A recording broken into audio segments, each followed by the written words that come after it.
We're live. Let out the Hey, scream. everybody. Hi, everyone. Um, Tonight we have, I've already lost the chat. Tonight we have so much to talk about. And I'm so happy you're here, Jan, because you gave me a million links already. We have so much to talk about on this subject. It's just, Hmm. there's a lot going on in the US and around the world too, but we're mostly focusing on the US in terms of all of the attacks on trans people, trans rights. There's so much legislation going through. We have just a ton of stuff to talk about, and so we're just going to let's hop into the chat real quick and Yeah. say hi. I've already been saying hi to people um, on this while we were waiting, and thank you so much, Laura. 8 months. I saw that. So happy you're here. Thank you everybody for coming. I think I pretty much said hi. Philip gifted 2 memberships. Thank you so much. Hi, Morg. Hi, Ontology Dragon. Nice to see you. Hi, VK. Yeah. Tyler, yeah, congratulations. Kia Vice, Laura, Joanna, of course, Cassidy. You'll get your quokkas later. Lisa, Eric, hi. Cassie. Cassidy, yeah. Yep. And I don't care if you spam the quokkas, go for it. Uh, Oh, yeah. Please spam our royal Go lurkers. for it. Um, we are doing something new. It's something that I haven't really done before tonight. Jan has been coaching me because we have so many Yeah. things that we want to share. Yeah, so you're going to have to bear with me because I'm running a lot of button pushing and tabs, and I think I can do it. Jan has been so patient Yeah. and teaching me how to do this, and so that I don't, freak out if I push the wrong thing. But Right. yeah, I'm going to actually be sharing my screen, and then we can go from we can show you all of the things that we're talking about. And oh, Kia Rice just gifted a membership. Thank you. Oh, thank you so Thank you much. so That's much. amazing. Who got it? Oh, there's Melinda. MC Heavyset got it. That's awesome. Oh, Hi, MC Melinda. Heavyset. Good for Yeah, and you, honey. congratulations, MC, and thank you so much, Kia Vice. Really appreciate it. Yeah. Um, now, technically, before I forget, we have a supporters only for all of you guys who are members after this. But I have a feeling that we're going to go kind of long here. So keep in mind, Yeah. we already kind of discussed asking you guys if it would be okay if we just stayed in the public one. If you all really want to do a supporters, we can cut it off and then go in there to finish. But I think You should make a depending, poll. yeah, we'll Make a do a poll poll. right now. Let's wait until we get into it. We'll wait until we're kind of Actually, further. now is a good time to do it. Is it? Oh, Yeah, damn. because you want people to have time to gather that. So do you know how to do a poll? I'm doing it. Ask a question. Um, Okay. And you can type within the answer prompts a specific answer. So do Supporters supporters only meetings stream or tonight with question marks. And you can put your mouse cursor within the yes or no box and okay, change and that then text. so I'll leave it yes or no. It says supporters stream tonight with question marks, yes or no. And I'm going to ask the community. Okay, we'll see what happens. Is it Hmm. up there? Um I'm glad you're in a good mood. I'm glad you're here, Melinda. Thank you. And hi, Elise. I saw you came in. Um, and we're going to. Oh, I see a bunch of. I don't know. How do I scroll? How do I see all the answers? Oh, the supporters. Oh, I'm getting a lot of no's, which I love you guys, because what that Let the means. people speak. Well, but what that means is you guys are being really kind and allowing Oh the yeah. stream open for this discussion, which is super important. So thank you. And oh, did I just saw a super chat? Thank Thanks, you, Mark. Morg. Appreciate it. Okay, we'll check in when it. Let's see how we go. We have so much to talk We about, really do. Like and each point we're going to touch on could in itself be a be whole a thing. whole Hi, Archetype. live stream. So, Yeah, like, there's a lot, and this potentially might leak into a second part. yeah, and I think that you've already talked about even making a video yourself Oh, I've Jan, been meaning to on make a ton of because I content mean, on for these anybody subjects. who doesn't know, Jan is trans. So, Yes, you know, openly. yeah. So yeah, please hit the like. Thank you so much, Hyperion Frequency. All right, so what we're gonna do is I have to share my entire desktop so that Jan can also be seeing what's going on, and we can have our little people, our little windows for us over on this, our little people, our little representations over on the side, and you Love guys can it. see and hear what the things that we want to share. Bear with me because I'm super nervous about doing this, but I'm going to do it. It's going to So be okay. so I don't know how much access I will have to the chat. I can see it on my phone, but there's a delay. So, if anything horrific happens, somebody has to message me. All right, are we ready? Hi, Hope. Thanks for coming. Okay, so I'm going to, first things first, I'm going to share my screen in Zoom, right? Share the I'm screen. clicking the The blue sharing thing. of the I'm screen. clicking the share sound. I'm clicking the share.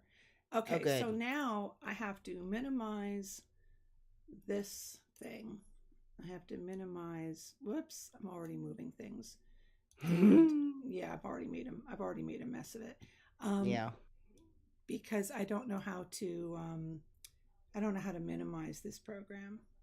The stupid whatever it is. Um, I think. Hang on a second. I'm Yeah, just take gonna. your time. I'm just gonna stop share for a Relax. second because what Yeah. I need to do is move this down. Um, sorry. I need to move this down so I can get this one down. There we go. I just need to minimize that. But I mean, meanwhile, I think I've moved us way over. So let me grab that and move it back. Okay, if you're looking on, what does it look like now? Are we back where we're supposed to be? So you need to share No, I know, but are we, because I know that the Zoom, I kind of messed up the Zoom a bit. I had to move the window back. Okay. Yeah, so share the content with me on Zoom first and then let the people see. Okay. I just couldn't reach the top of the software to shut it. Oh, thank you, Imaginista, for gifting a membership. And who got it? Archetype Zero. Good for you, honey. Thank you so much. Lovely support. I love it. Yeah, I love that uh paying and forwarding memberships. I think that's like the most beautiful thing YouTube has done. Oh, I see your screen, Susan. I know. I'm waiting for it to catch up. I'm just waiting for it to catch up here. Hey, I hear myself delayed on your I end. know. I have to turn my sound down. Stop it, Susan. Stop it. I'm sorry. Why is it still showing though just blank Hyperion source on screen? For me, it's not. I mean, oh my goodness, trolls. What? Okay. What trolls? No trolls. Philip made sure there's no trolls. Thank you, Philip. And also, shout out to Philip for coming and popping in. I know Philip hasn't been feeling well lately. So give a little love and support for Philip. Um, because he needs it. Yeah, We but love Philip. He's good, meanwhile, honey. I'm sorry, but Jan, I've clicked the thing that I want to. Like I'm looking at it. Why isn't it Mm-hmm. showing up on YouTube though? Um. Oh, I know why. That's Okay. why, because I have to actually activate the screen capture. Hello, Yes. Yeah. there. We're Now, we're we're hang learning, on, hang folks. on. No, Just I can't believe I yeah. remembered that. There it is. Look at that. Yeah, we're learning here. We're Okay, we're learning new things. I knew there was something. It should change in a second to the next tab. There, look. We got it. We got it. We I got it. figured that out. I see Okay. everything out. We're good. Now I've moved us to the right side because you tend to look on the other way. Remember to click on the Rubik's cube little icon above the Oh yes, where's that? so you can it's on your little the few pictures of us. So hover There your it mouse is. over that and There it then you'll is. see There it is. and then There you it can is. I can like make it bigger.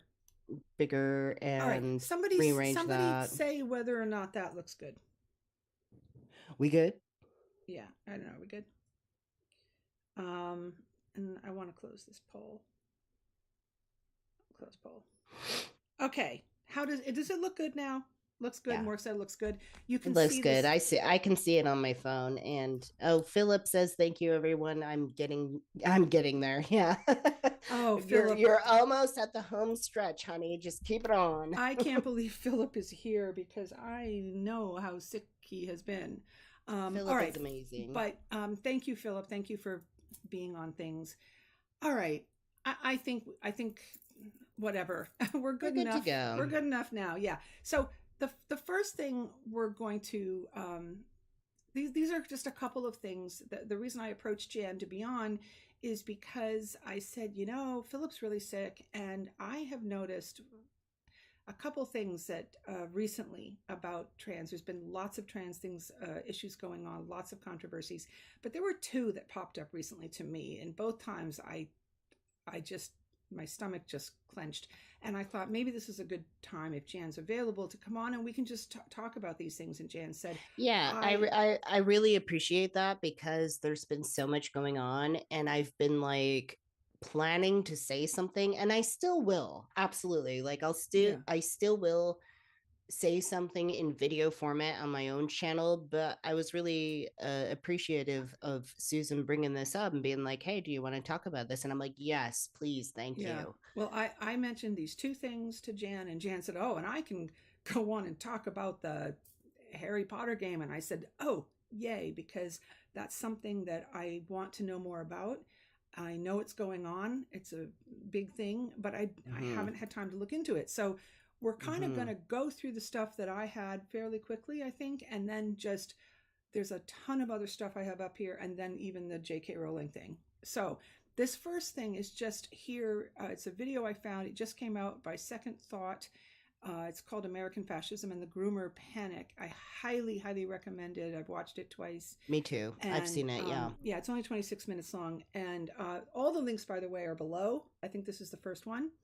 And highly recommend it. We don't have to watch it. I have it set up to watch just a little bit of it, but um, he talks a lot about the uh, rhetoric that's being created and how they attach it to whatever group they're trying to vilify, whatever minority, and it definitely going after LGBTQ Yeah, so trans people. basically in a nutshell, what's going on in the world right now is there's a considerable amount of mainstream media that and it's mostly by sort of right-wing conservatives, but this mainstream media is trying very hard to paint trans people in a sort of abhorrent moral position, trying to paint them as an enemy. And there's so much about what they're trying to say about trans people that isn't true. And one of the big mainstream media things is like, oh, there's a trans quote unquote agenda Mm-hmm. that's being like pushed on children, pushed on people, pushed on society, and it's going to destroy things. But in all reality, to sum it up, there's no trans agenda. In fact, if there's any trans agenda, it's just a full life expectancy. Like we just want to live.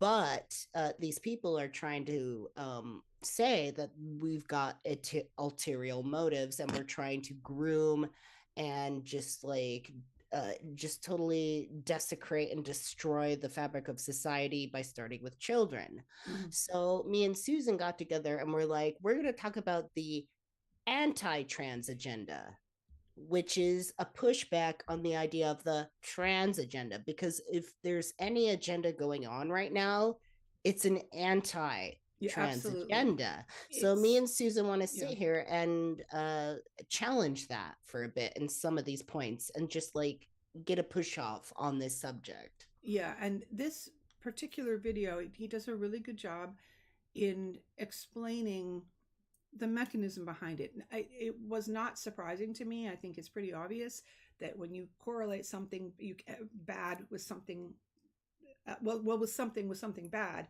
and you just keep repeating it and repeating it and repeating it, and you're very sneaky in how you do it, you're gonna feed on their fear, and you're gonna create problems. And this is what's happened. So let's just watch a few minutes of this where I have it set up.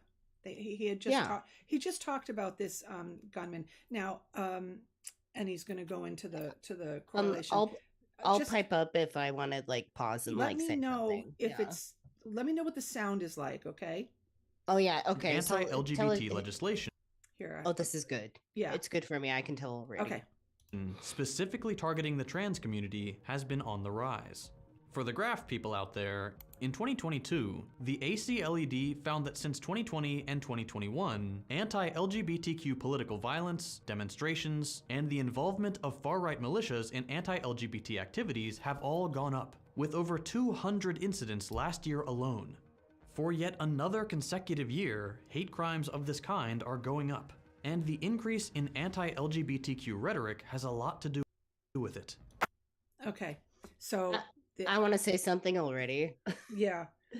He mentioned that there's like an increase recently of crimes against transgender people, and I think that really like highlights the problem that's going on with the increase in correlation with the increase of trans people becoming more comfortable to come out with their identity.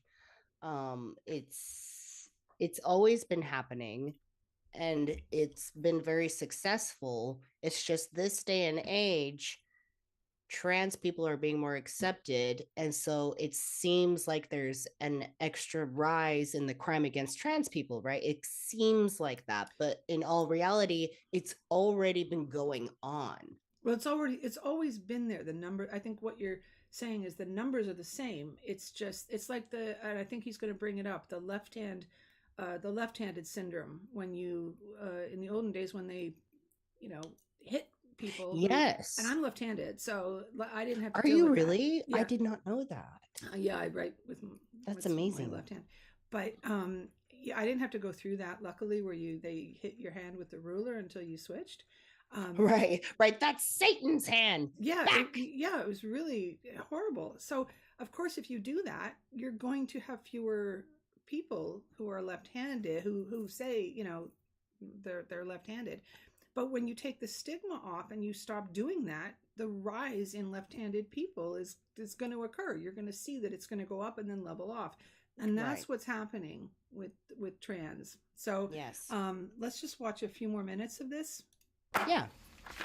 We know this because this is something that multiple studies have confirmed. When there is an increase in rhetoric targeting a specific, usually minority group, hate crimes against that group go up.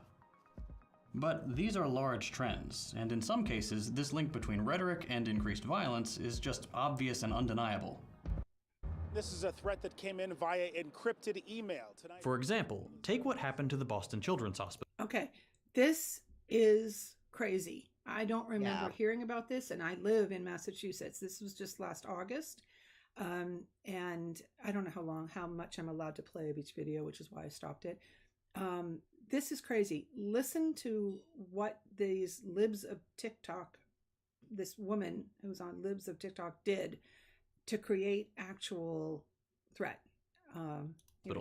Last August, the Twitter account Libs of TikTok started posting about the hospital and claiming, incorrectly, that minors were receiving hysterectomies there.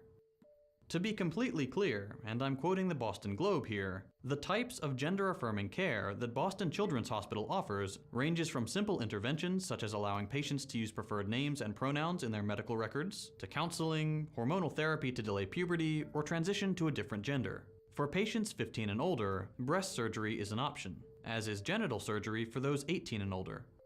Okay, now I looked this up. I wanted to make sure that this was actually what was said on the site at the time and that they hadn't changed it later. Apparently, the hospital did change it to this, what it says here, as in etc. surgery for those 18 and older. Before that, it said that when you were 17, you could go in for consult starting at 17. So they've even clarified it after the bomb threats and things that were the attacks that were going on in the hospital. But it's absolutely not the case that they were performing hysterectomies on children, which is what was being claimed and causing the There, outcry.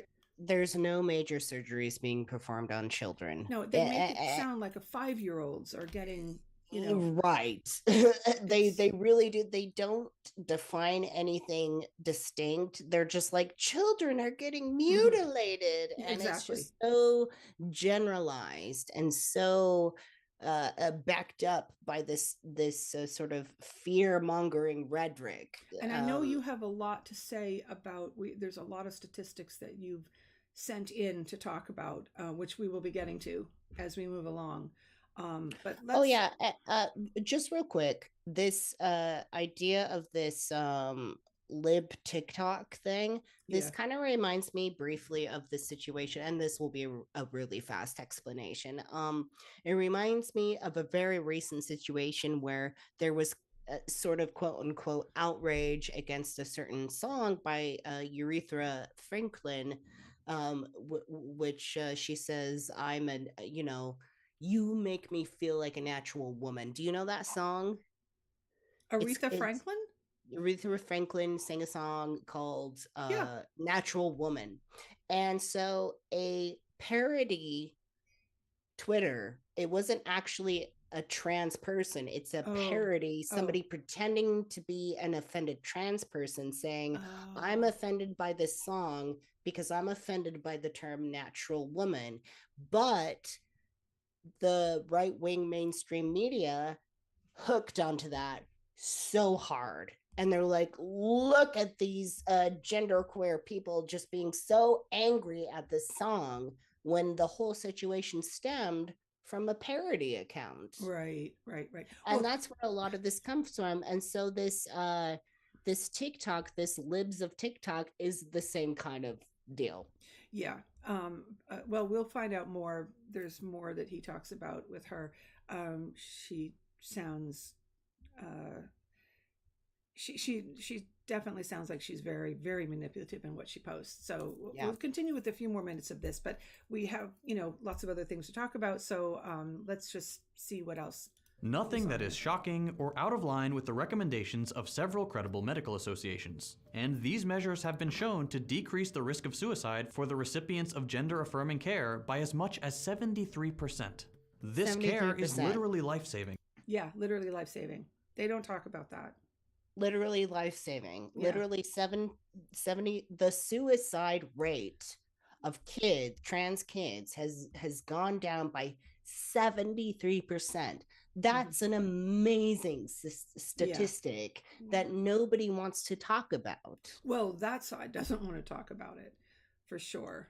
All right, so I'm not going to play a lot more of this video. The link is below. Highly recommend you watch it. Oh yeah, totally. Please finish it. Yeah, definitely. So I'm going to close out this tab completely. No, I'll just go over to this one. Okay, this is the next one of the things that really got me going, because if you've watched me before on live streams, and I've talked about a couple of accounts that I've really liked, I've learned a lot from, and frankly, this is Jeffrey Marsh, who I follow on Instagram, but they also have I think TikTok, big on TikTok.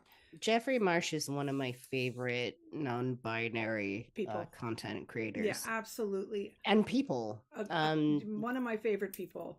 Yeah. Hands down.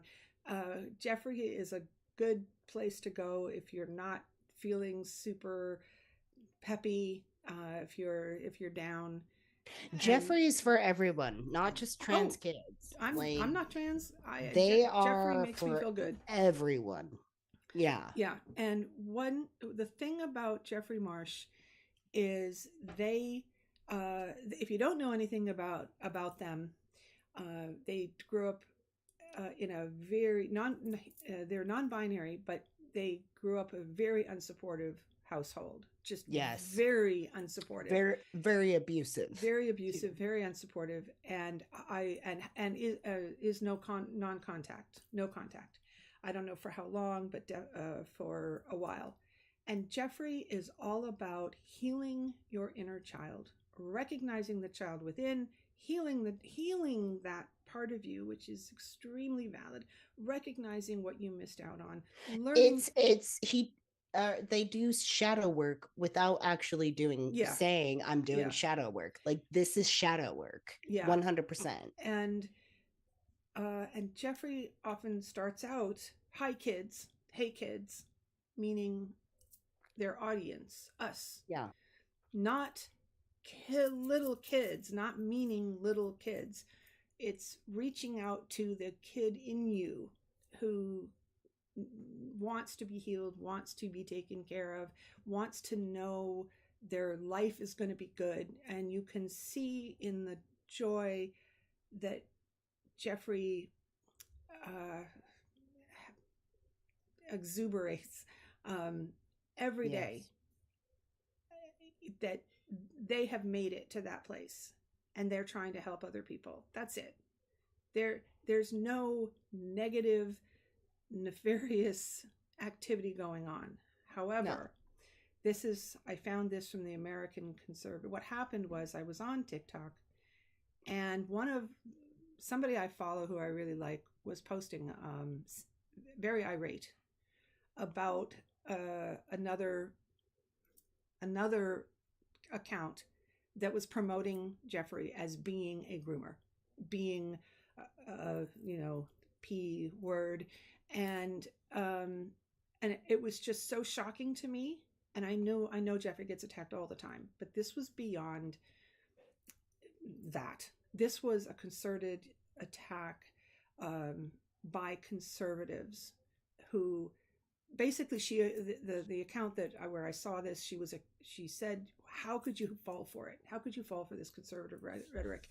And then she talked about what Jeffrey is really like. So I looked into it, and I was really shocked. This is like another level of attack. And so I found this just in looking. This is the conservative American creepy middle-aged crossdresser appeals to kids to get in touch with their inner trans and ditch parents. I don't even want to read what it says here, but I found this. This is a woman named Liz Wheeler I guess it was on Twitter. That sounds like Cheese Whiz. I'm sorry. She posted somebody's TikTok. Okay, I know it's multiple levels of people posting things. And it is so clear to see what they've done here. And I just wanted to point it out. That's all. They've taken this woman here, not the Twitter poster, but this one on TikTok, who's a Republican Christian, I'm sure, took a bunch of little clips of Jeffrey, strung them together. You can watch for a couple. Here, watch for a little bit. Selection based on ease of access and or perceived vulnerabilities. Hey kids! Trans kids have no power. They can't fight back. That's number one. Access and isolation. Physical or emotional separation from those that actually care about them. 3 ways to disrespect your elders. I coach a lot of people one-on-one who want to go no contact with their parents. No. Okay, just turning it off. This is enough. Notice the creepy music. The ominous music got me, because that's not Jeffrey's music. Yeah, the clipping in context to serve the narrative of the conservative. To create a creepy narrative, because Jeffrey never says, leave your parents, don't listen to anybody, come over to my Patreon or my TikTok or my whatever and hang out with me. It's not about that. It's, if you are having problems with your family, if you have nowhere to go, if you're, facing huge issues in your situation, here are some techniques, here's some help, here's some advice. It's not simply everybody who, if you think you're trans, you need to leave your parents and come over to our group of people over here. It's absolutely despicable the way they are promoting him. This is purely shadow projection, because nothing is more isolating than the conservative Christian narrative and how people can fit within that. There's nothing more isolating than that by itself. So the fact that she's already saying like, oh, Jeffrey's trying to isolate you, it's like, no, that's what you're doing. and Yeah. that's something that really bothers me. One of the things, and I want to spend more time looking this up. We didn't have a lot of time, but one of the things I wrote down is something that when you get presented with this anti-trans rhetoric, and everybody has seen this. I mean, everybody, if you're on social media, you will have seen something connected to drag shows and how attacked they have been recently, and many people coming out and saying, well, I've been to lots of drag shows and I've never been attacked. I've never had this problem or that problem, but I've had that in church. I've had, and it's so many times that comes out. And I wanted to know, what are the numbers of the predators in church, not just people who attend church, because I did find a story where Christian churches, might have been Catholic, I don't know for sure, just Christian in general, recognize that their organization can attract predators. Of course, any organization can. And they want to try to keep it safe. You don't see is the accountability for the people in the organization who are in a position of power. Whenever one of those people, and this is what you see all the time, it's just another pastor, another youth minister or something, being arrested for, bad things regarding children. And where's the outrage? Where is the American conservative, this website? Where is the outrage? Where are the stories about that? I don't see that. There's so much vitriol and anger towards the conceptualization or the idea that trans people are perverse, more towards that, even though it's not true. And there's a very distinct lack of that same energy being placed towards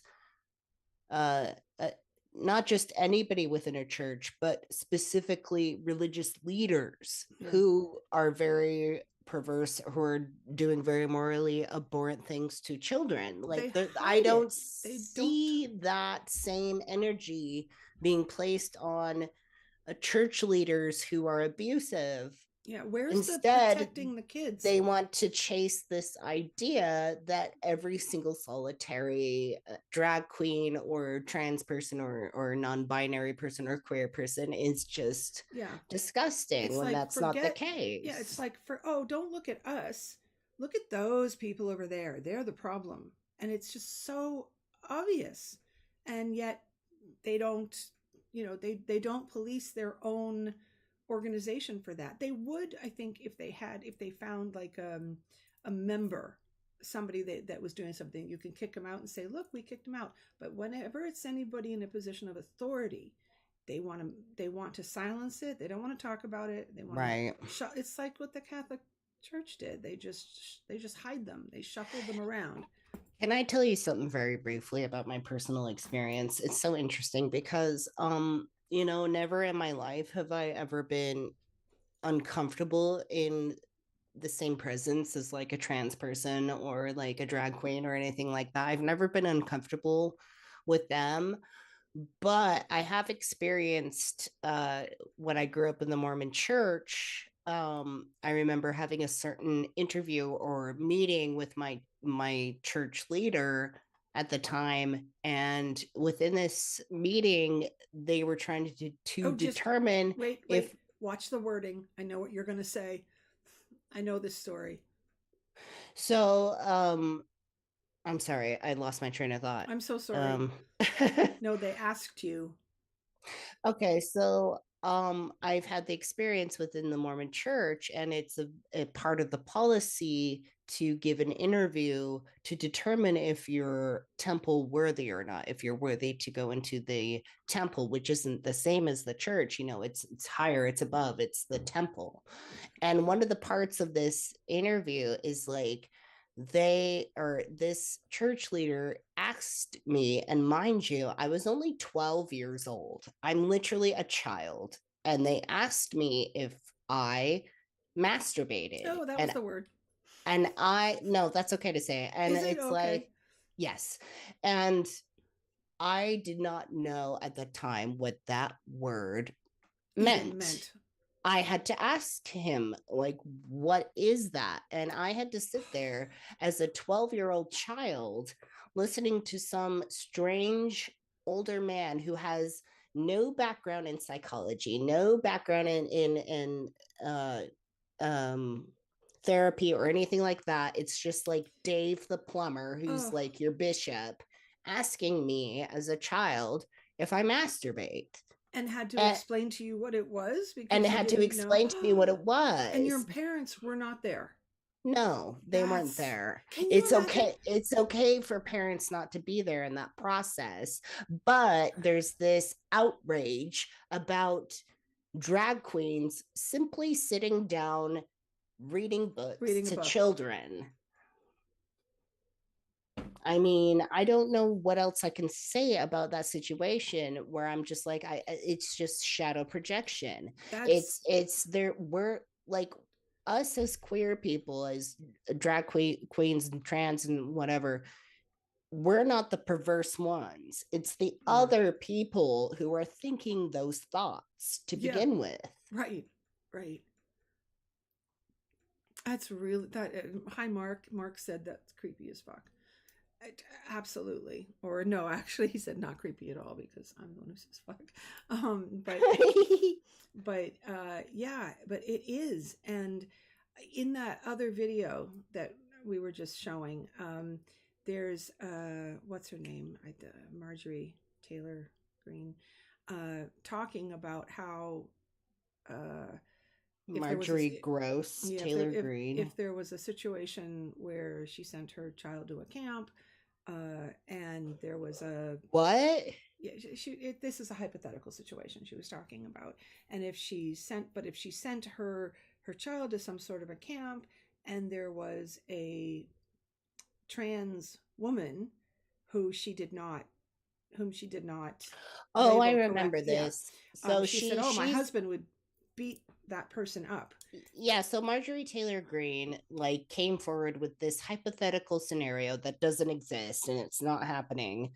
And she's like, well, if I had a daughter and I sent my daughter to a summer camp and there was a camp leader who was a trans woman, I would be very offended, because I think they're a man pretending to be a woman. And not only would my husband beat the shit out of them, but they would be go sent to jail. Now, so my question to you then, Jan, is why don't parents react the same way when they find out that you were 12 and alone without having your parent with you even?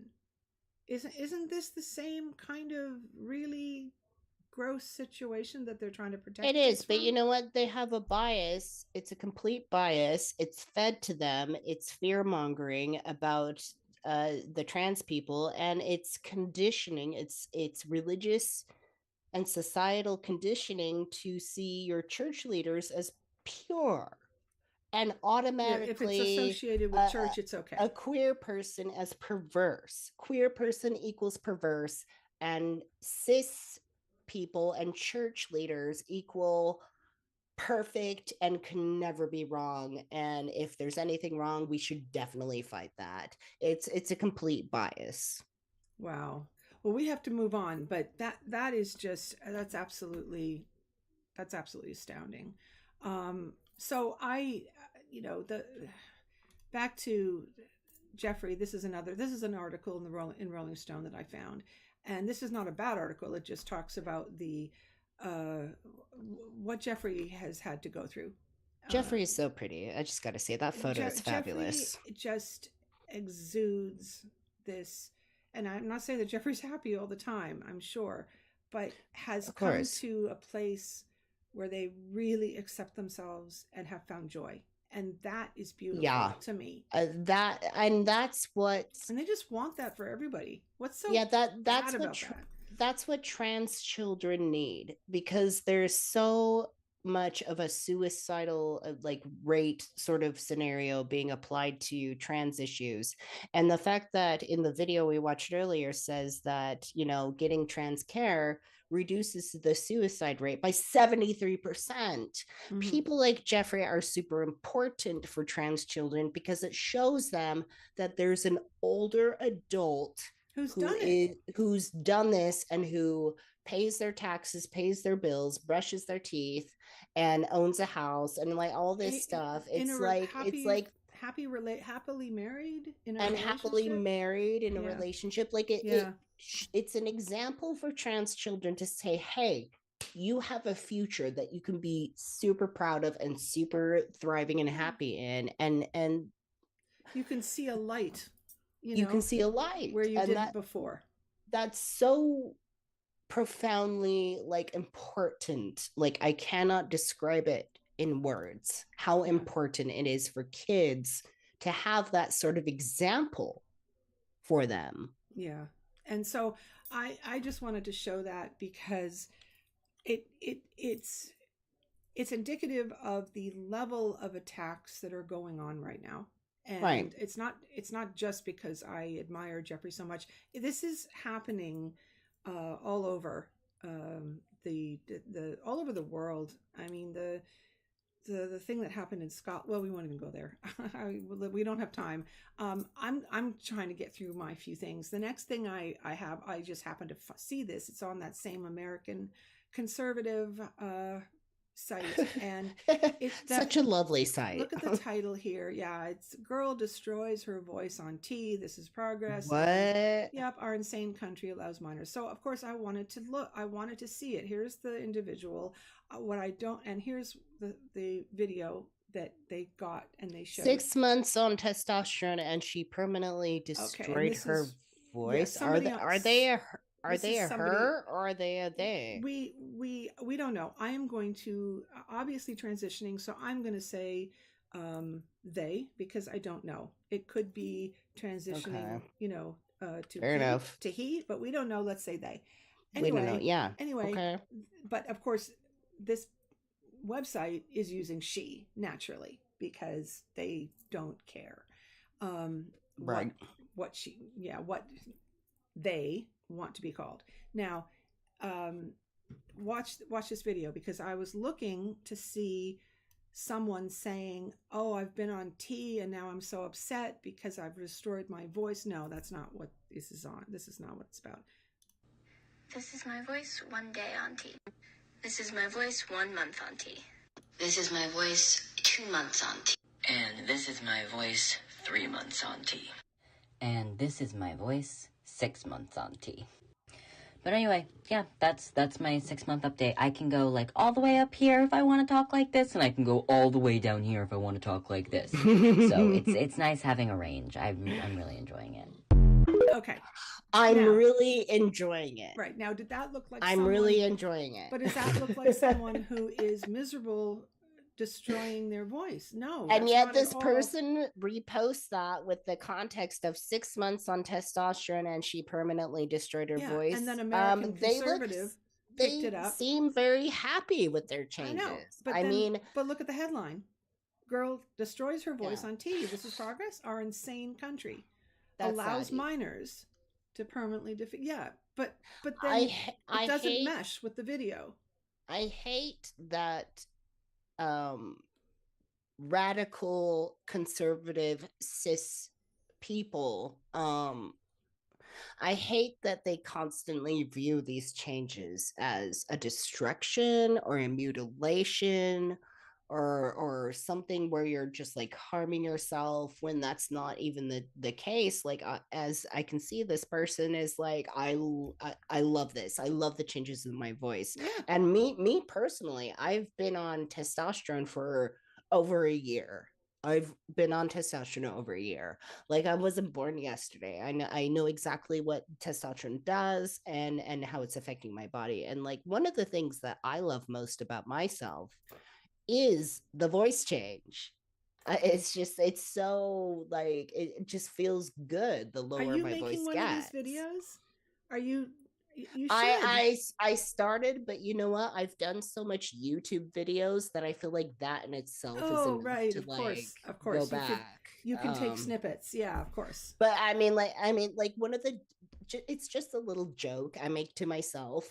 It's not like the whole reason why I love my voice going deeper, but a little joke I say is like, now I can finally sing in key with Depeche Mode. Like like it's just something that I just enjoy very much and I'm looking forward to, especially when it comes to exploring my voice on a artistic level and a musical level. Like I'm so excited to explore that range in my singing. So I mean, it's so sad to see the Well, descriptor of like, oh, they're ruining their voice when they're yeah, clearly very happy and pleased with the results. but yeah, and the point to take away is this is how the anti-trans community views this, and they have absolutely no connection to the to what the people are actually going through, and they, I don't think, want to. No, They it's have just their the automatic association with this is destruction, mutilation, it's abhorrent, it's yeah. crappy, and it's like it doesn't allow the space or the narrative for somebody to explore the possibility of this being a joyous celebratory occasion. Well, they're very, a lot of them are very stuck in the there's only two sexes, which equates to two genders, and Right. you need to find happiness and acceptance within what you have. Like we insist that that's what you do because we don't like thinking otherwise. So this is what you have to do. Again, it's putting it on, it's deciding how other people are supposed to be happy, with themselves. So I think, again, I have to push us forward because we have so much more to do. No, fair enough. And if anybody has any particular suggestions to dive into particular points any further, please share with us. Yeah. We like feedback. We like to hear what you think and what you want to know more about. Because there's so much I want to say, and we really are like trying to summarize a lot of this up. But we are open to exploring more in depth in the future. I'm sorry, I just found my pop-out chat and brought it I'm up here. looking at it. It's funny. yeah, I just found it, and I was like, oh, I can put it up here. Well, thank you, Lisa. Wow, that just happened. Oh, thank you, Lisa, appreciate that's so that. nice. Really I love those little it. stickers. They're so cute. Yeah, and I hope you guys are liking this subject. It's one that, of course, Jan is passionate about, but I am too, because and I think everybody should be. Everybody should feel the same way, that people have a right to their own experiences and how they interpret their own life, how they feel. Having somebody else dictate to you that, well, you were born in this body and therefore you must be like this, is absolutely absurd. Oh my God. So this takes me to the point of Hyperionism, where we constantly talk about like the holos, the reality that we're experiencing is subjective, right? But then we also talk about how we want to encourage people to think more rationally and be more intentional or altruistically with what they decide about themselves as an individual and what they decide to influence people around them and sort of shape and mold the world. So when we're trying to live in this subjective holos, and we still have this concrete mathematical way that reality works, we have to recognize as Hyperions that when we're living subjectively, nuance is a thing. And mathematics can't be applied to subjectivity and subjective experiences. It just doesn't work that way. Also, do you know what I mean, Susan? Yeah, also, just like, do you know where I'm going with that? Yeah, but I think that it's also really important to point out that people have always been different. It's not like suddenly now we have this influx of people who are LGBTQ plus. It's always been this way. People have No, just, but people Susan, would have been killed if they Susan, didn't fit into the yeah, box. yeah. So Susan, can we just briefly touch base on the fact that, and you can maybe just briefly pull up that article about Nazism being very directly tied to the diminishing of transgender studies and things. I think it's this one. It is. Yeah, so can you scroll down for a Scientific little bit? American, and we'll just pause and let everybody see this photo.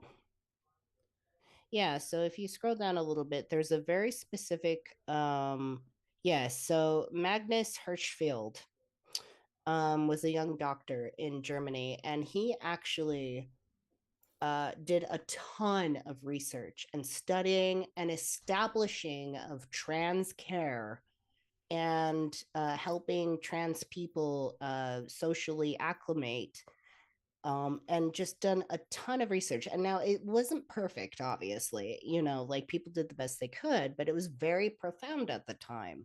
And so if you read this article and then you scroll down to the bottom of it and you read through it, you find out that his studies and his work was done during the time of Nazi Germany.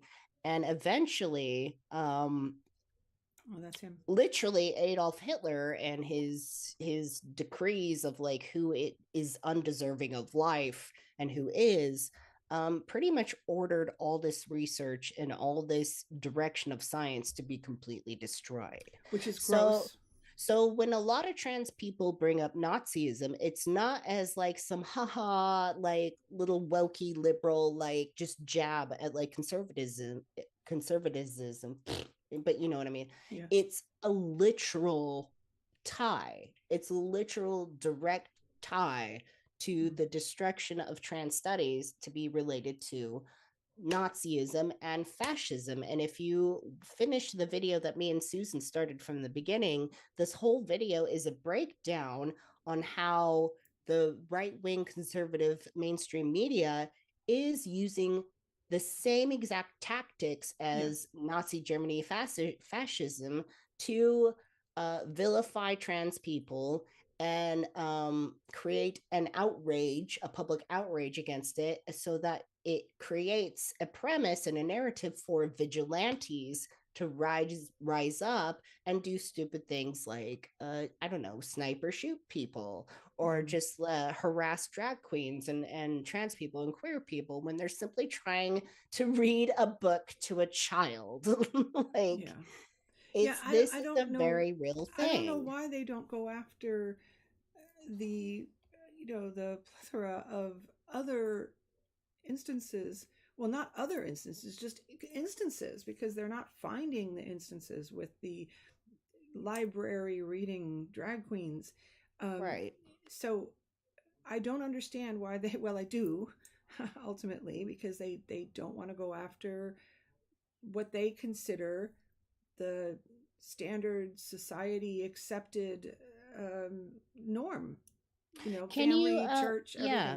I just want to read this one paragraph here under the photo of that, and I want you to read the last section of the article, because it does help summarize it up. Okay, well, here's his photo, but I just was reading this. It says, perhaps even more surprising was Hirschfeld's inclusion of those with no fixed gender, akin to today's concept of gender fluid or non-binary identity. He counted French novelist George Sand among them.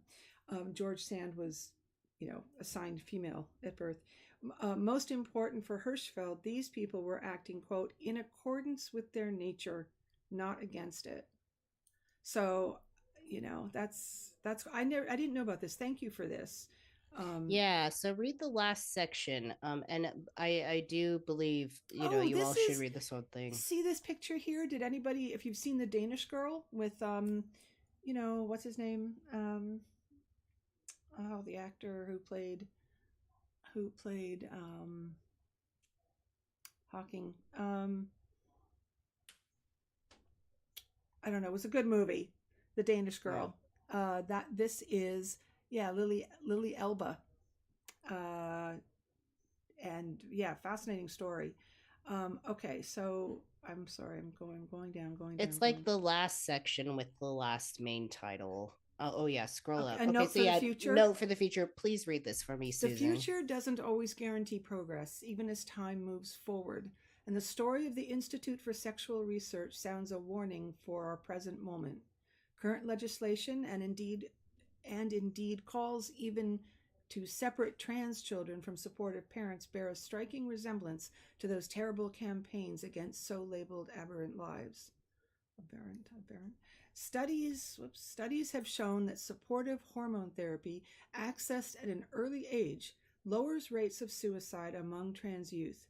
But there are those who reject the evidence that trans identity is something you can be born with. Evolutionary biologist Richard Dawkins was recently stripped of his Humanist of the Year award for comments comparing trans people to Rachel Dolezal, a civil rights activist who posed, as a black woman, as though gender transition were a kind of duplicity.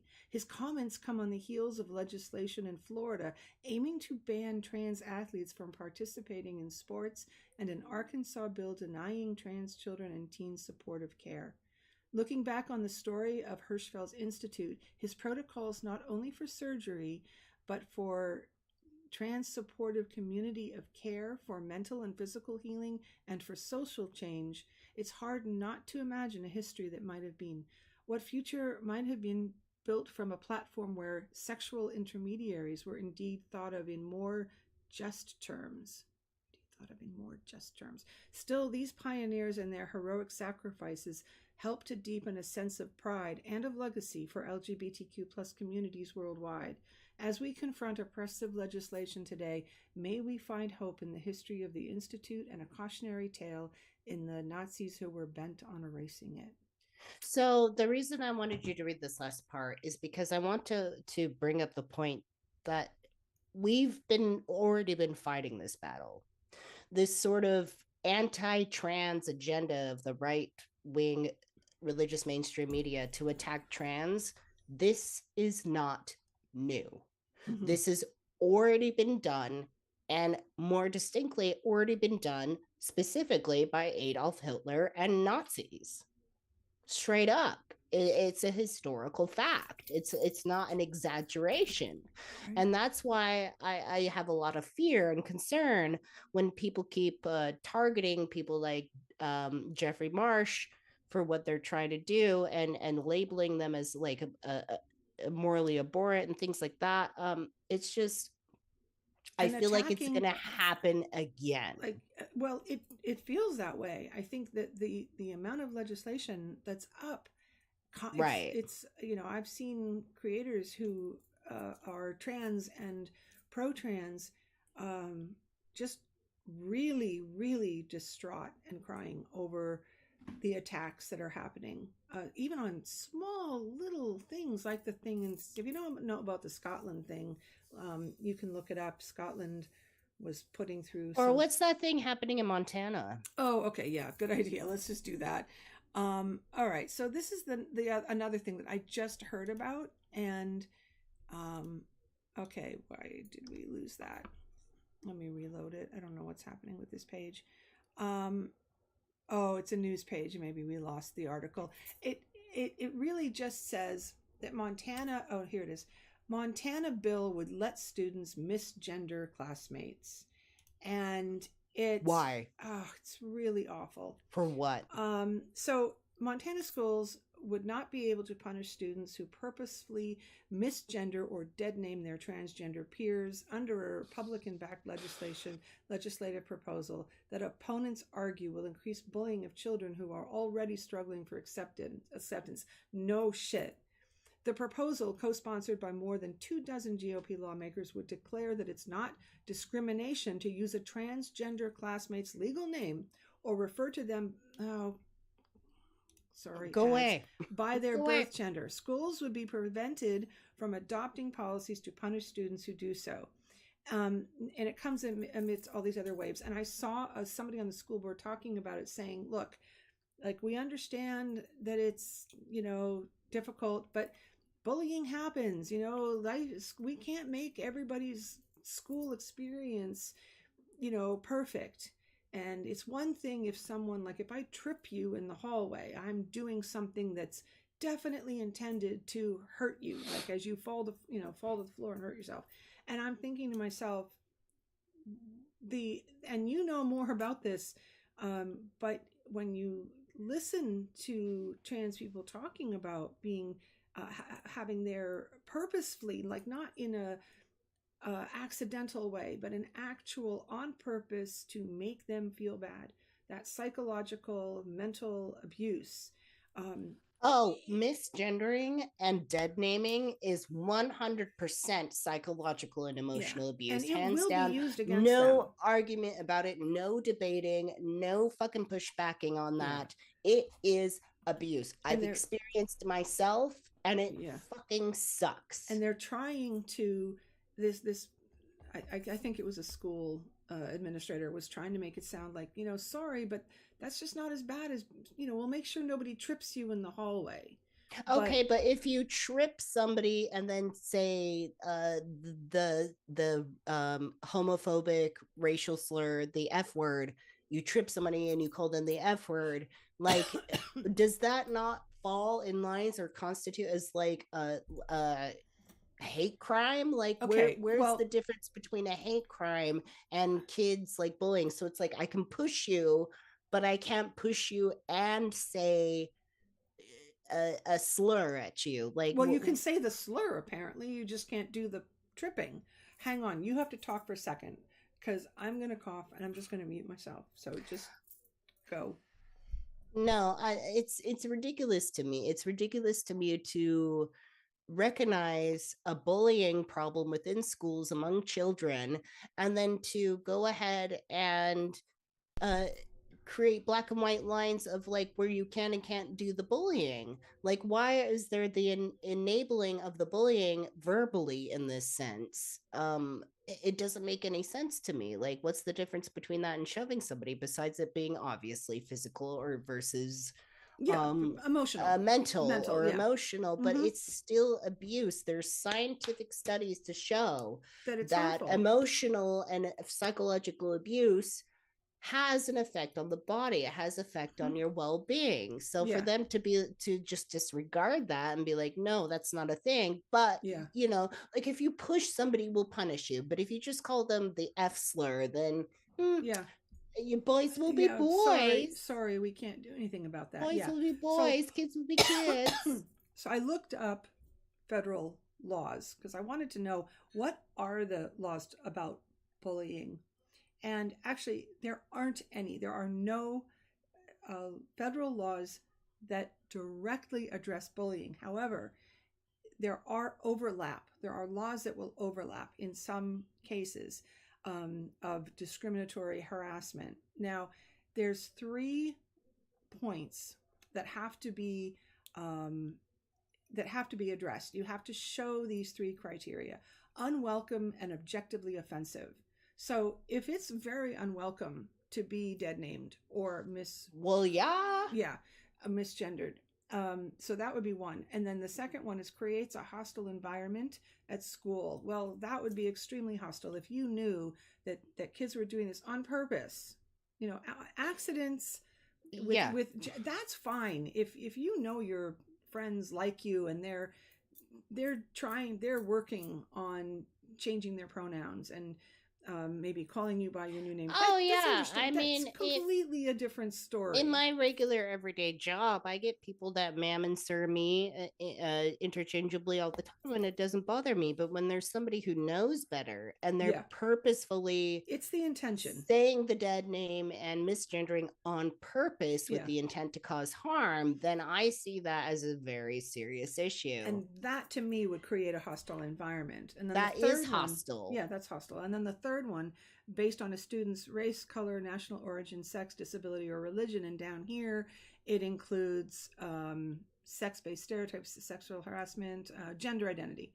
So I would think that, and I would hope that if this has gone through in Montana, and I think it has, that they look at the federal at the federal laws and try to do something about that, because that's just really, I feel really terrible for the kids, and I don't think it's going to just be Montana. I think it's going to be others as well. Oh yeah. But Once I it think, happens one place, it spreads around to yeah, others. yeah.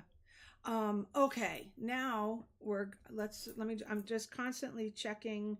Um, We're kind of running out of time yeah, here, and and so I'm wondering we're if moving. We're moving. maybe Oh, we're not running out of maybe time. we should put a bookmark in this soon. No, well, okay, because I think, we did the poll, right? Everybody wants to stick around here. How's everybody doing? Put comments in. Oh, I've been reading the chat. Everybody's been pretty chill. Hi, Brandon. Yes, Laura, it is. It's pure bullying. Okay, so we're going to keep going, because I really want Jan to get into the things they're going to talk about, because I want to know this. So okay, can you talk for a minute, because I have to use the bathroom? Yes, you go right ahead. You go right ahead. Okay. And in fact, I can call this. I can either call this thing back up, or, which I think I will. And oopsie, yeah. See, if I change tabs, I lose. Oh, Tyler, hi, you have all night. That's great. And yeah, we can keep going.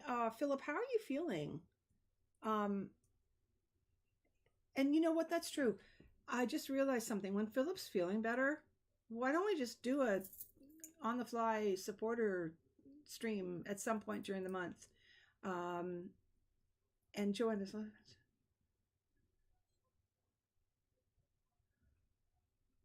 Yeah, Joanna, I agree. It's awful out there. Okay, you know what we're going to do?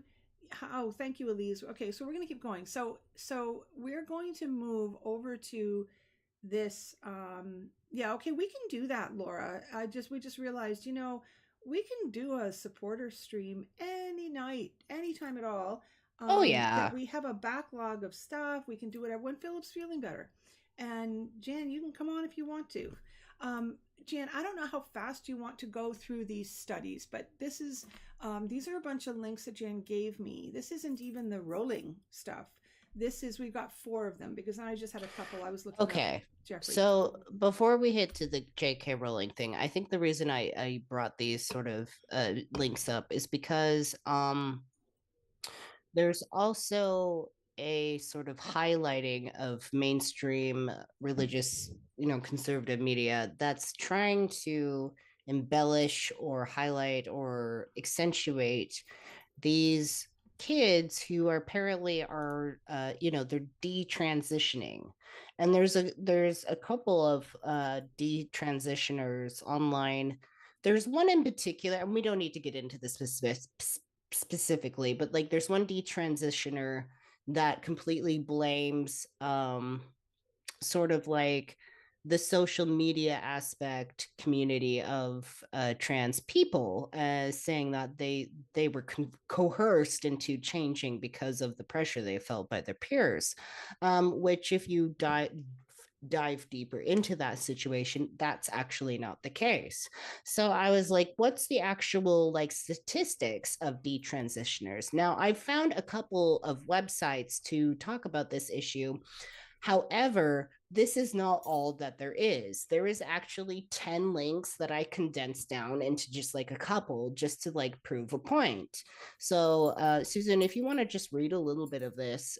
Sure. I mean, right off the top here, the research found that 2.5% of transgender kids go through detransition, while the majority of young people keep their gender identity after 5 years. Now, I know that you had, when we were talking earlier, you told me, oh yeah, here we go. Look, 5 years later, 94% of kids are still living as transgender. But you also told me that of the people who detransition, it wasn't so simple or straightforward as simply, I made a mistake. Yeah, I think that's in the next article. Okay, so of that very small percentage of people who detransition, there's a very large percentage. So like the 2.5, or just the very small percentage of that small percentage, there's more than 50%, so like 60 to 80% of people who are only detransitioning because either they can't afford Okay, let's go to that. afford the hormonal treatment or the surgeries, or they are putting their transition on the back burner because of the family situation they're in. It's like the large percent of the small percent that are detransitioning are doing so temporarily. So we're Yeah. talking about a tiny percent of a tiny percent of actual kids or people Say, who I made a genuinely are like, I think this is not actually the Right. place to And go. I think that's important because even the people will jump on the, oh yeah, see, there are people who made a mistake and aren't happy with it, but it's not even the 2.5%. It's not even all of them. It's only part of No. them. So okay, so this article, by the way, is called Detransition Facts and Statistics 2022, Exploding the Myths Around Detransitioning. And again, links are down below. All of the things, all of the tabs that I have open, I think I linked them all. And if that's good. Yeah, you should. If there's anything I missed, let me know. I'll add it. Here, just accept the cookies. All right. I want cookies. I want cookies now. My computer has cookies. I don't have cookies. I want snickerdoodles. Oh, darn it. Darn it. I know, I'm hungry. I haven't really eaten. Okay, never mind. Me too. So this article talks about facts, where they're getting their sources. One detransition study claims an 80% desistance rate in trans children. However, when the study was scrutinized, it was discovered that the methodology was deeply flawed. See, yep. This is just right off the bat telling you, be careful about the sources, read your articles, watch for bias, things like please. That. So because facts aren't necessarily facts. People can take perfectly good facts and fit them into their own narrative to construe them to suit their own needs. Oh, and here, see, this is going to make perfect sense.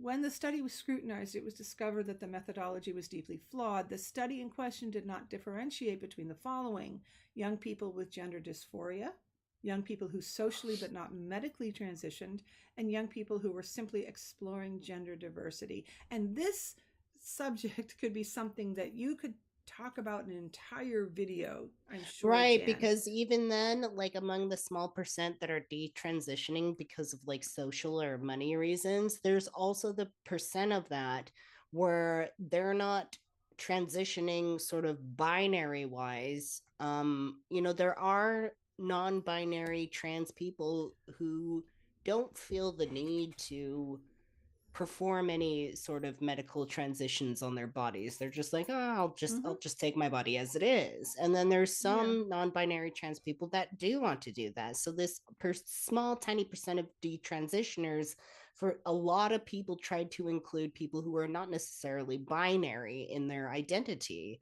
So it's very catchy, like it's very tricky. So you need to know the study and what it is you're talking about. But actually, the point I was going to make was this third point here: young people who were simply exploring gender diversity. This subject itself is something that I think, if that were talked about more, if that were allowed more, if that were even encouraged, or at least not discouraged, I think a lot of issues would become less of an issue. Because I think if cis people didn't push so much the gender binary onto kids, where you see and the that very right wing family only oriented, like that traditional family oriented, and there's nothing wrong with families, I love families, but if they didn't automatically say, we have a baby girl, we need the pink, we need all of the girly things, and do the same thing for boys, if they didn't do that and allowed kids to just discover who they were on their own, I think you'd have a lot less issues. Kids would be figuring it They out. don't want to do that. Okay, No. so here's the thing. Radical cis people, radical transphobic cis people tend to make them synonymous, their identity synonymous with rationality and logic.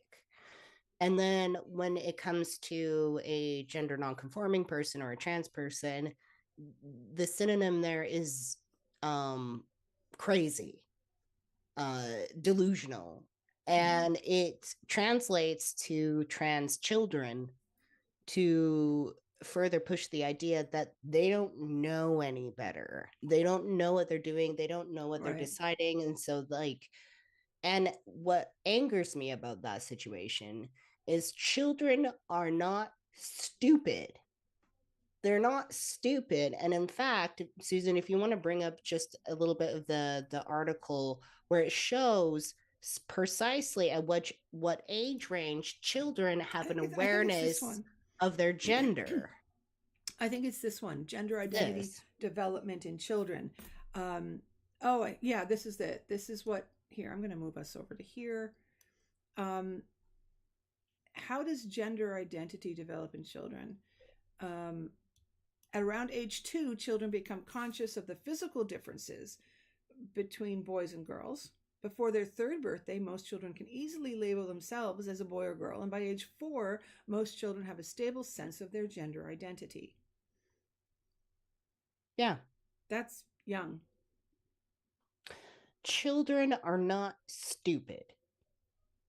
And it's only the right-wing conservative mainstream media, the radical transphobic cisgender people that automatically associate these issues of queer children, trans children being automatically associated with nonsensical sort of like craziness, like irrationality, while they hold themselves in the position of we're the very neutral, very calm, collected, rational, logical stasis of being. And that's the only way to be. And if you're going to operate outside of that, then you're automatically associated as irrational. And that's just fundamentally 100% not true.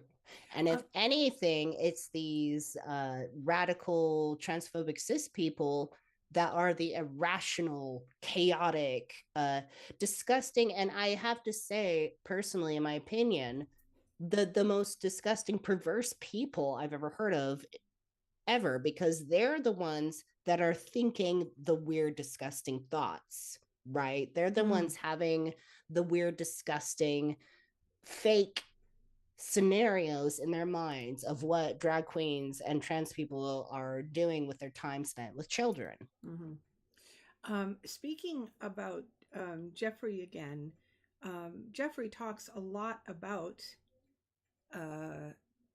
the, what they wanted as a child, what they were drawn to, and how much that was actively discouraged.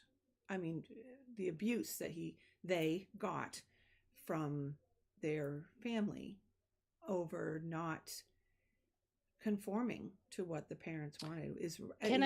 Can I put a bookmark on what you're saying now, because I'm seeing somebody in our comment section named Brandon, and Brandon says, I identify as Hyperion, but I don't want to see Hyperionism itself turn into a gender identity or politics type of thing. I'm more concerned about the core principles. This is in our core principles.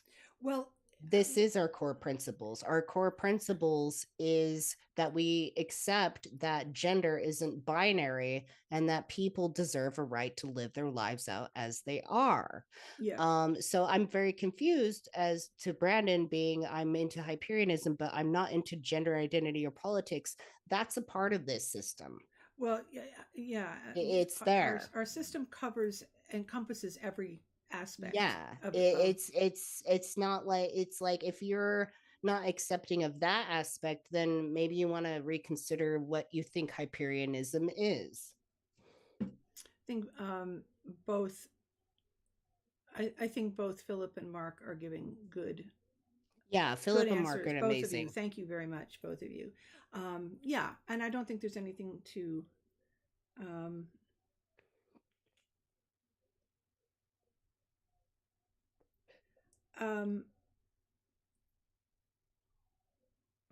Okay, what do you mean?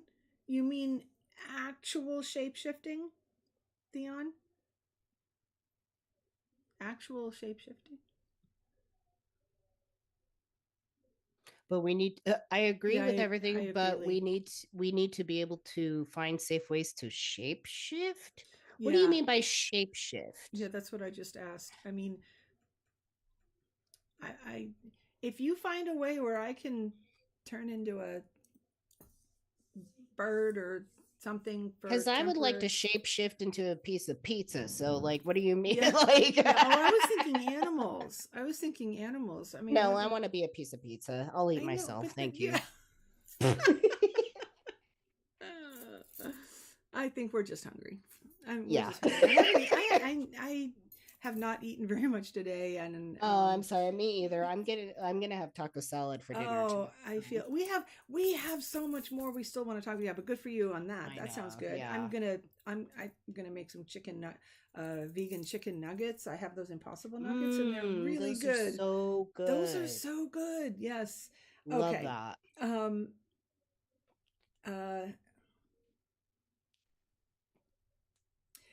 Lisa, this is more than just gender affirming. Body augmentation is a huge topic. Yeah, do you mean like not trans in general, but just the ability to turn them on and off, body modifications? Give me examples, Lee. I mean, really,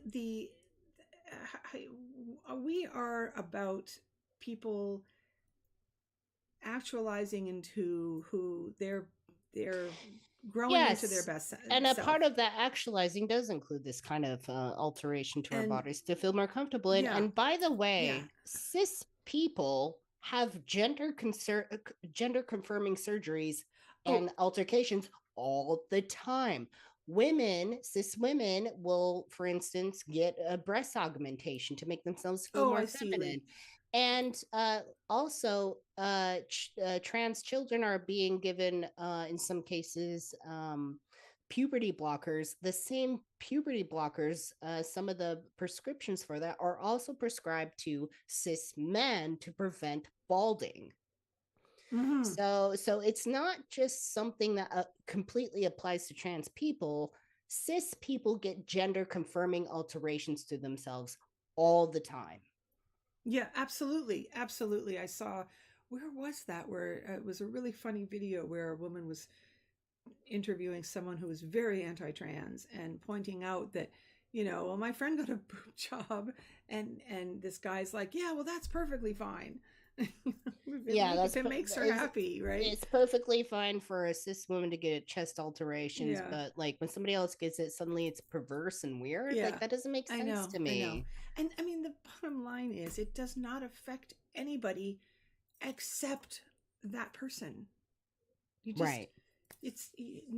We absolutely are against anybody being forced into any kind of transition that they do not want. So if you do not want something, you are not going to be forced into anything like that. You are only responsible for yourself. Right. And that's where I go back to the point of, like, we are monads in this holos, and the holos is very much full of subjectivity. And within that subjectivity, there's a lot of nuance. So it's not so black and white as like men are men, girls are girls, and that's it. And like, that's mathematically correct, because it's not. There's no mathematics to support that kind of ridiculous theory. Yeah. And Lee, I think that I think some of what you're talking about, I understand what you're talking about. I think some of that can be really, really cool. I've seen people transforming themselves into the vision of what they want to be. Like you said, like body modifications and tattoos and things. That's part of self-actualization. It is. And I think that's awesome, you know.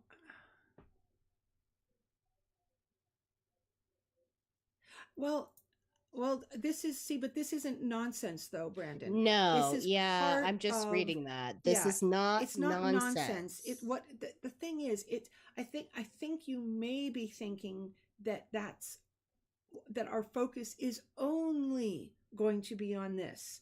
And if you're thinking that, that's absolutely incorrect. This is one aspect. If we expect to unify and evolve, we have to give every person, every individual, the ability to be themselves. If you monads need the right to explore their individual subjective experience. Yes. As long as you are not harming anyone else, always remember that comes with it. That's as though it were said every time. If this is about you and what you want, then, we don't stand in the way of that. But we aren't only about that. There are so many other aspects. Right. And the descriptor of like calling this like nonsense is precisely my point when I said that radical transphobic cis people automatically equate themselves and associate themselves with the ultimate neutral form of logic and reason, and they automatically associate any sort of gender non-conforming identities as nonsense. It's irrational. That's the bias. That's the bias that you need to sit down and ask yourself, who is that really for? Where did you learn it from? And how does it actually apply to your life? Yeah. I mean, I think the bottom line is that we cannot move forward if there are people who are being where their entire being is not being valued, where they are told, shut up, get into the box, stay in that box because you're bothering us. If you go outside of it, you're disrupting our society. Like pipe down, be quiet, don't make any noise, and go away because we're uncomfortable. And that's the part where I feel like uncomfortable. They don't want to admit is I'm uncomfortable. So instead of associating gender nonconformity as nonsense, address your discomfort and ask yourself where that comes from, and if that's politically or morally correct. Like ask point. Yourself. Yeah, where is that? Sometimes you have to sit with your own thoughts, your own feelings about it, and find out what is bugging you about it. Because again, no one will force you. If there's a fear that you will somehow have to be something that you don't want to be or do something, you can rest assured that will not happen. I think one of the things though that does happen is that one of the uncomfortable realities for a lot of people when they see someone like Jeffrey living their life with such joy despite the difficulties, despite how different they are from the traditional way. It's obvious that people look at Jeffrey and say, that you're not conforming. People either look at that and say, that's beautiful, look at this person being themselves, it's beautiful, or they look at it and it makes them very uncomfortable and they might not even know why. But if you sort of follow internally and ask yourself why you feel uncomfortable about it, you may get to the point where you realize it's because there's something about myself that I am not allowing to come out, and I wish I could do that the way Jeffrey does it.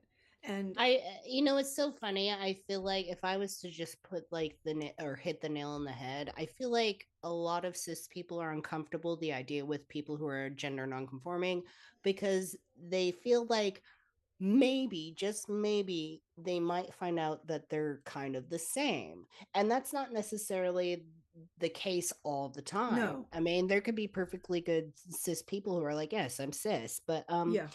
with the idea that non gender conforming people makes you uncomfortable, it's like you need to dig into that instead of digging at the other person into yes. other people, because Right. ultimately it's a you problem, right? Exactly. It's your problem, and the best thing you can do is take accountability for your own thoughts and feelings and your own shadow. Yeah, if you feel threatened, ask yourself why you feel threatened, basically. And I think that if more people did that, there would be a lot more understanding. But with all of that said, it's we are not only about this one thing, and this is the only thing that we ever talk about. This is just something that it's a large part, unfortunately, right now, especially. There's so much that we need to do to support people. Okay, so Brandon, I see what you're saying. It's just that you are interested in more of the foundational material, which I am too. I absolutely, but I also and there's nothing wrong with that. That's no, but important, it's just that we are more than that. This live stream isn't particularly about the fundamentals, and we are talking about more social and political issues. Exactly. Right now. Exactly. So it's not. I don't think there's a problem. It's not like this is the only thing that we focus on. No, it's not the only thing I focus on either. But what I find as a trans person is it's the other people. It's the radical transphobic cis people, the right-wing conservative religious mainstream media. It's them that's making this a big deal. I feel like they're the ones thinking about trans people day and night, when trans people themselves don't even think about these things as much as you think they do. In fact, they really don't. It's the other people blowing this up to make it a big deal, and we're like, hey, I just want to live. Exactly. So I think that if we got to the place where we didn't have to spend so much time on this because it wasn't being attacked, we would be back on simply like the more fun stuff, like Morg always talks about. Let's get past all of the criticism and judgment and insisting that people be a certain way. And right. I wish I didn't have to address this stuff. I honestly do. I wish I didn't have to, but I definitely do, because these issues aren't just a matter of debating online. It's not just a matter of arguing and disagreeing. Yeah. There are legislations specifically outlined to erase people like me, to shut us up, push us down, and make it literally illegal and a criminal offense for us simply just to exist. So that's where I'm like, it's not, as a Hyperion and a non-binary trans person, like, there's so much about Hyperionism. There's so many other subjects and aspects about Hyperionism that I love to focus on and that I love talking about. But also, as like a non-binary trans person, like, this is a lot of my life. A lot of this is just looking at these people who are villainizing me and telling me that I'm perverse and perverted and doing something wrong when I'm literally just sitting here existing. Yeah, and that's not a problem. That what you like the best is the core principles. That's not a problem. That can, I mean, I like that too. That unfortunately, and it really is unfortunately, because the white, oh my God, the right, who are very predominantly white, are attacking, and we have to do something. We want to as Hyperion Frequency said, we can't not do something about this. We can't turn away from it, because we can't just go shrug our shoulders and be worse. like, hey, yeah. this doesn't apply to our core principle or core fundamental points of Hyperionism, so we're just gonna ignore it and not talk about it. Like, that's not gonna happen. Yeah. Now, meanwhile, we're going to move on, because thank you. It's 10:36, and what I want you to do now, Jan, I'm going to stop sharing. We're going to go back to just you and me in Zoom, just the without all of this, and I want you to talk about the Harry Potter game thing. I want to hear about that. Can we do that at least for a bit? Yeah, so I have just a little bit to say about that, and it's honestly not going to take very long at all. Okay, so let me just hit stop share, and now it's back to us, and then I just run into here, and I go back, and I'm like, bring back Zoom, take off the screen, and then we're back. Look at that. I think I did it. Hopefully without too much of that infinite regress thing happening.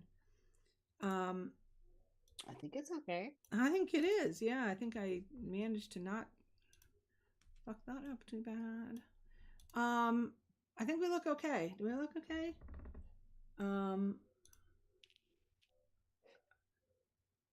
Where are you, Lee? Yeah, where are you? Thanks, Cassidy. I'm going to show you a Quoco real quick before I forget. I'm still seeing a black screen. Why? Oh, because no, you should just be in Zoom. Just look in Zoom. Well, no, I see a black screen on this stream. I don't. Oh, okay. Maybe it's just me.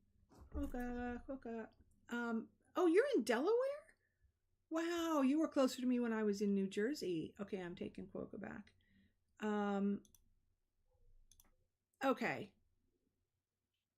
Okay, are we both here? Are we both back? Are we both back? Are we here? Everything's good? Everybody can hear us and see us?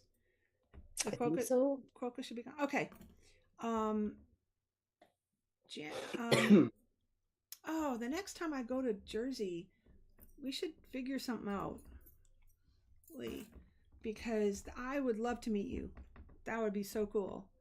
Unfortunately, I'm so busy with my mother and my husband with health issues and stuff. I don't know when we're going anywhere for a while. So, but right. We need to have a Hyperion source get together. That's kind of a joke, because I know we would need to do like an entire Hyperion one first. But that would be oh, really? That's cool. That would be really cool, Lee. All right, Jan. Let's do it. Yeah. Tell us what is going on. I have heard so much peripherally about this game thing. So obviously there's a new Harry Potter game. Computer game? Yeah, so in a nutshell, there's been a new Harry Potter game released, and it's called Harry Potter Hogwarts Legacy. The problem is that J.K. Rowling herself is very vehemently and vocally anti-trans. Oh, yeah. Like, she's as trans exclusionary as you can get. She definitely believes that trans women aren't real and that they're just men pretending to be women and mutilating themselves simply to infiltrate women's spaces and antagonize them and harass them, which is obviously not the case. So in this Hogwarts Legacy game, obviously there's more people producing this game than just J.K. Rowling herself. Obviously, there's a whole team of people like putting this thing together. And so the thing is, J.K. Rowling, with her transphobia, she's made it very clear that the money she makes from these products, oh no, a lot of it she's donating to organizations who very much support and push forward anti-trans legislation. So it's not like she just put out this game and people hate her and that's why it's bad to play the game. No, the money she makes is directly supporting anti-trans legislation. So here's the problem where it gets into sort of the idea of activism, because we live in a capitalist society.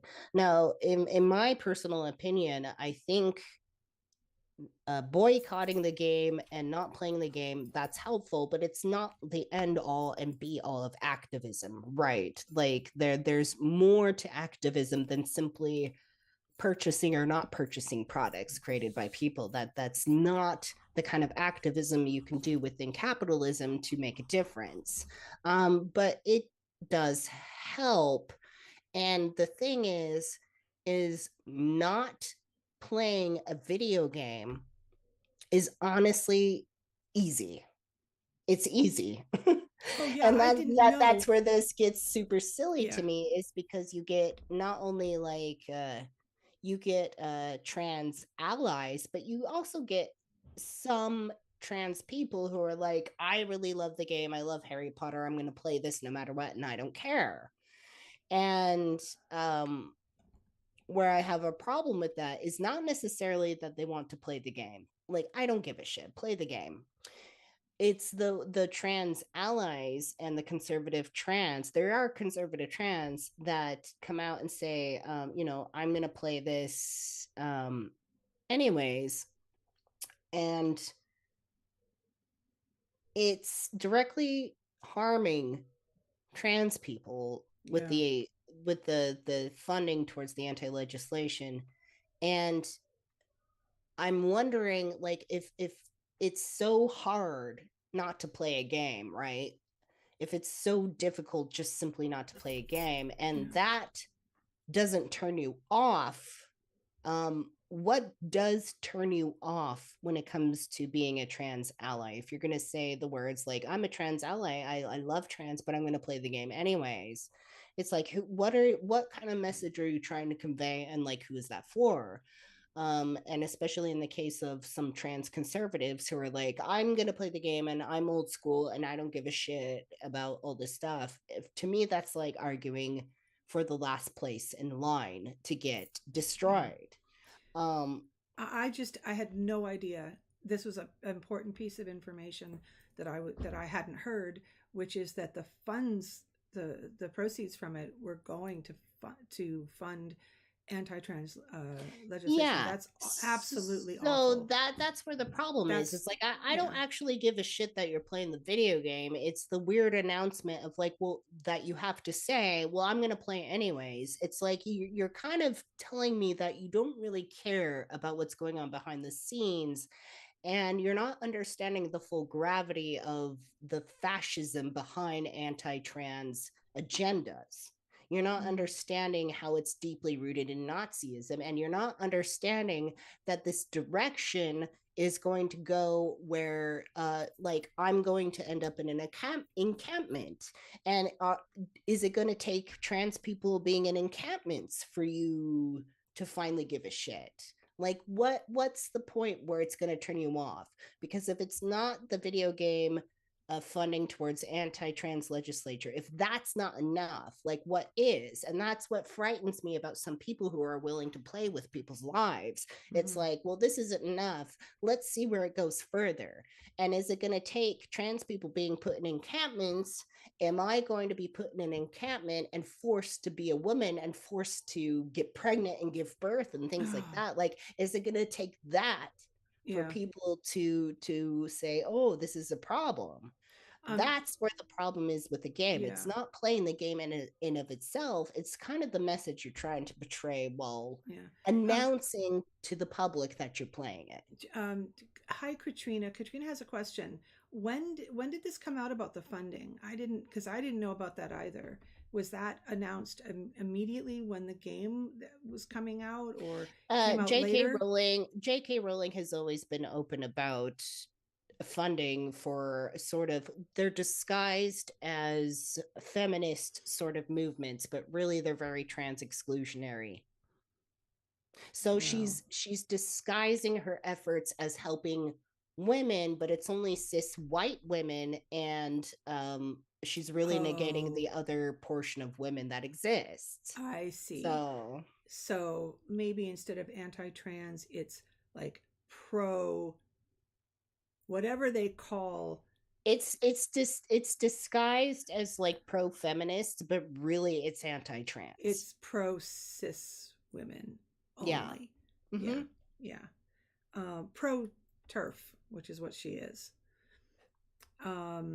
Wow. So yeah, I can see now why the stuff I was hearing and peripherally, and why people were so upset about it. I can see now why, because I thought, oh, it's just a game, like play it or don't play it, or I thought it was just like, oh, buying the game supports her financially. Personally, I didn't know. J.K. Rowling has already made her money, and that's where it kind of dives into a completely different subject of like how to be an activist in a capitalist society, because I don't believe it boils completely down to either purchase or not purchase. Oh, wait a minute. I'm sorry to interrupt you, Jan, but no, of course not, Brandon. I'm not trans. I'm definitely in Hyperianism. What is Brandon saying? So you're saying if I'm not trans, I have no place in Hyperianism? I think what? No, nobody's saying that. Oh my god! Yeah, let's just drop the trans thing. I know, right? Because like I've been very specific about radical transphobic cis people, but when it comes to regular cis people, I love cis men and cis women. Like that just makes no sense to me to say like, oh well, if I'm not trans, you're not protecting me. It's like, what do you mean? No. And here's a good example. Trans rights do protect women's rights. For example, it protects the sort of biases against women. For example, in Utah, oh no, not Utah, there was somewhere else. No, it was Utah. Oh no. Okay, so there was a athletic competition, the sort of like running, what do they call it? Like it's like the running sport,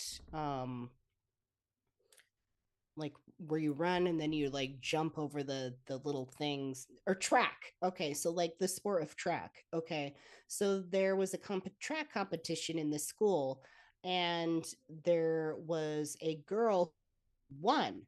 And the girl in second place and the girl in third place, those parents of the second place and third place winners, their parents were outraged, and they demanded that the school provide evidence that the first place winner girl was actually a girl. They thought that, oh, because she won, she must have been a trans, like must have been like secretly like a man, but that wasn't the case at all.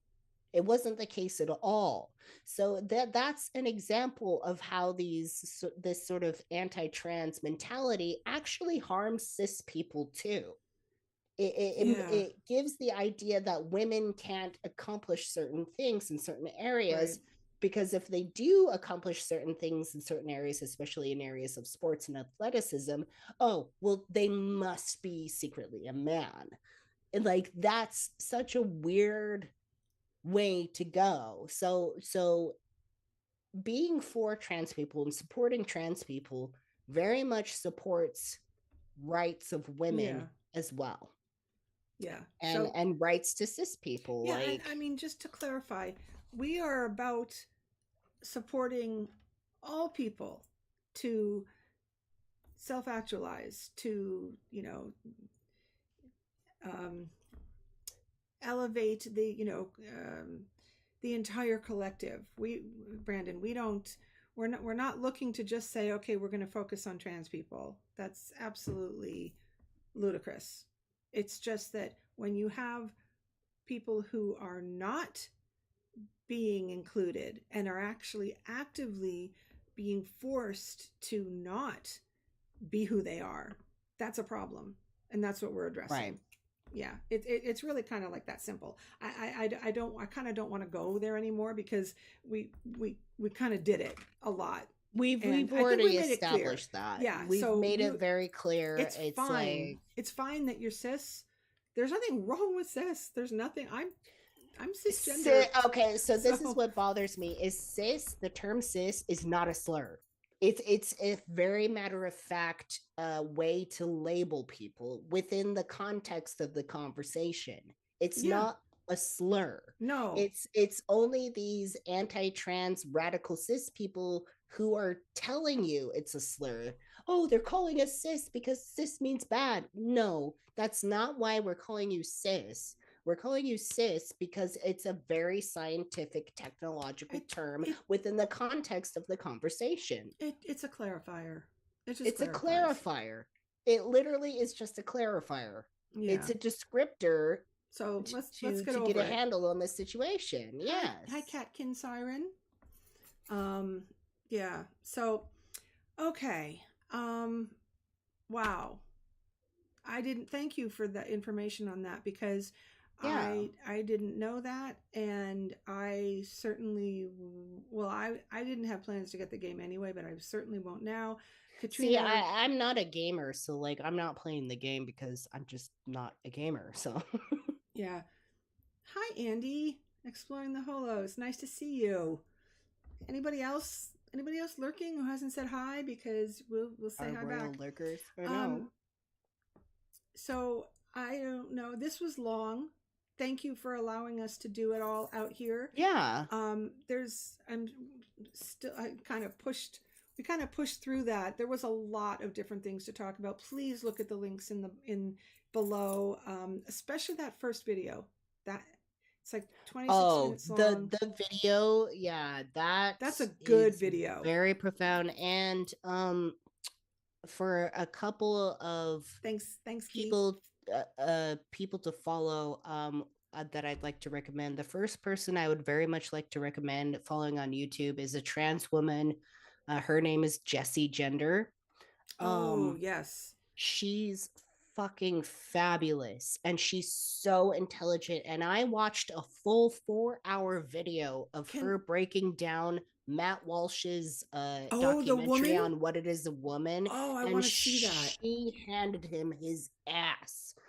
I want to see that. Can you just give me 1 second? Philip or Mark, can either of you go and find Jessie Gender's ad? I would do it, but it's too complicated. Right. And throw the link in the chat because Jessie Gender is awesome. And I want to bookmark that. And then one more transgender creator I want to highly suggest is Kat Black. Kat Black is a Black trans woman, and not only does she offer insight to being trans and her experience, but she offers a more deep insight to being a Black trans woman, which is a whole different ball game. Yeah. Okay. I'm gonna subscribe. I'm gonna subscribe to her as well because you only just told me about her and I didn't have time to watch the video that you sent through. But so it's just Kat Black, like K-A-T, and then Black spelled with like a Q-U-E, B-L-A-Q-U-E. Hi, so Crystal. Kat Black. I didn't know you were in here. It's nice to see you. Yeah, and night, Joanna. I can also add links. I'll add those links also in the description. It'll be easy. So there's lots of good material coming up. I think we will throw in a supporters only at some point this month. We can easily do that and have some fun some night when Philip is feeling better. Philip, thank you so much for being Poor here. Mark, Philip. Mark, I'm so sorry. throw in your link. And Mark, tell us what is going. Mark is one of our moderators, everybody. If you don't already follow Mark's page, Mark is going to put a link in. It's Hyperion Midnight. I just got my print from Mark. I got it hung up right here on my little shelf. And Mark is great. Yeah, Mark does really in just starting a channel, but really nicely produced, like longer videos which Oh my God, the production the quality production is phenomenal. is really good. So yeah, hopefully Mark is going off and getting the link. There we go. Look at Mark's link. That's Hyperion Midnight. And we're looking forward to when your next one is going to be. And I'm going to give you a reminder now before I forget. If you could please message me before you soon. Okay, but give me a heads up so I know kind of what day you're planning. Because if I don't write stuff on my calendar, forget it. And I don't. Yeah, let us hype it up. I missed Morg's video today. I life know. Has been. I don't know if there were any mods there because it was So that's what I'm gonna do when I go get some food. Sorry, Morg. I'm gonna get some food and I'm gonna watch Morg's video. And Me too. Thank you again for everybody who supported. You guys are awesome. Thank you for everybody who gave memberships. Thank you for super chats. We really appreciate it. This was something we knew was going to be a big night. We were pretty excited. Yeah. And it was so last minute, and I really appreciate. Oh, I'm glad to hear that, Mark. Well, Mark's videos are always really top notch. Talk about well produced and stuff. So yeah. And thank you for coming, Lee. It's really good to see you, all of you guys. Oh yeah. I think that's it. I've kind of wound down. I think that's everything. Yeah, that's really good. Thank you so much, Susan, for inviting me to talk about these issues. I'm definitely still going to release my thoughts on some of these subjects later in my own video format, but I really appreciate you inviting me to talk about this sort of trans conspiracy issues in general. Yeah. It was good timing because I was probably gonna just cancel because Philip is so sick. And then I was like, these issues are bugging me. I want to talk about them. And I thought, oh, this is perfect. So good night, everybody. Thank you so much for coming. And we will just keep looking on if you don't follow on if you're a Facebook, if you have a Facebook account, make sure you go there. Good night, Mark. Make sure you go to Facebook, find Hyperion Source, follow it or whatever, because that's where I post. That's where I always post first when we're doing stuff. I am awful on Instagram. Yeah. And follow my channel, Mindful Monad. Oh, Mindful Monad, absolutely. If you want more of me, come me and my channel. Yep. Okay, Philip. Good night. Good night, Eric. Yeah, I just imagine Philip laying on the floor in agony. I don't know how you made it through the whole thing. Thank you so much. Thank you for modding, you guys. Yes, thank you. Thank you. Moderators are awesome. Hopefully we'll have something again before the end of March when we do our regular end of the month one. Okay, right. Just keep on the lookout. That's what I'm saying. All right, good night, everybody. Good night. Bye. Yeah. Okay, and I just need to find wherever we are. There it is. Bye.